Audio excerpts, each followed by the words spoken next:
Welcome to হঠাৎ করে blog. আজ যাচ্ছি একটা স্পেশাল অফিস ট্রিপে। যেটা স্পেশাল কেন সেটা পুরো ভিডিও দেখলেই বুঝতে পারবেন। এদিকে একজন কলা বাছাইতেই মত্ত, কারণ ক্রস দেখার পর কলা বেচাটাই সত্য। জল হলো জীবন, আর জীবন মানে জি বাংলা। এই কথা শুনতে পেয়ে জি স্টুডিওর চাওয়ালা আমাদের পেছনে পড়ে যায়। চাই গরম চাই, চাই গরম। নাচরবন্দা চাওয়ালার গরম চা হাতে ঢেলে ট্রেন্ডিং ফলো করতে করতে এগিয়ে গেলাম আমাদের ব্যাকপুস গাড়ির চাইনিজ কফি পুশ ব্যাক গাড়িটার দিকে।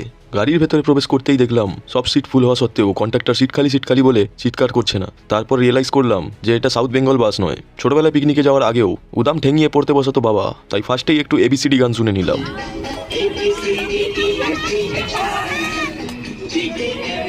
ফগের মধ্যে গ্যাস নয়, আজ তো গ্যাস ট্যাঙ্কার দেখলেই বোঝা যায় যে টিভি অ্যাড পুরোটাই মিথ্যে। এইরকমই আরও অনেক অবাক কাণ্ড চোখে পড়লো আমার। মহারাজ কৃষ্ণচন্দ্র গোপালকে কঞ্চি দিয়ে মেরে খঞ্চি পাঠিয়েছেন ভোজন করতে। জীবনে অনেক শান্তি খোঁজার পর ফাইনালি এখানে খুঁজে পাওয়ায় বিমল ছেড়ে দিলাম। এশিয়ান পেন্টের কুয়াশায় গাড়িগুলো সাদা হয়ে যাচ্ছে বেমালুম। সে যাগ্গে আমি আর দেরি না করে গলা পর্যন্ত খেয়ে নিলাম চা। অফিস ট্রিপে নেশা না করলে হয়, তাই আরও এক কাপ নিয়ে নিলাম, কারণ চায়ের মাটিতে ভাঁড় খেয়ে নেশাটা ঠিক হচ্ছিল না। আর চাকনা হিসাবে ছিল দুটো পিকআপ ভ্যান ভর্তি বিস্কিট। এরপর একটু এগোতেই দেখলাম দেবদা ঘাটাল মাস্টার প্ল্যানের টাকা জোগাড় করার জন্য বাইক ওয়াশিং সেন্টার খুলেছেন চণ্ডীপুরে। এটা দেখে পুরো নেশাটা কেটে গেল।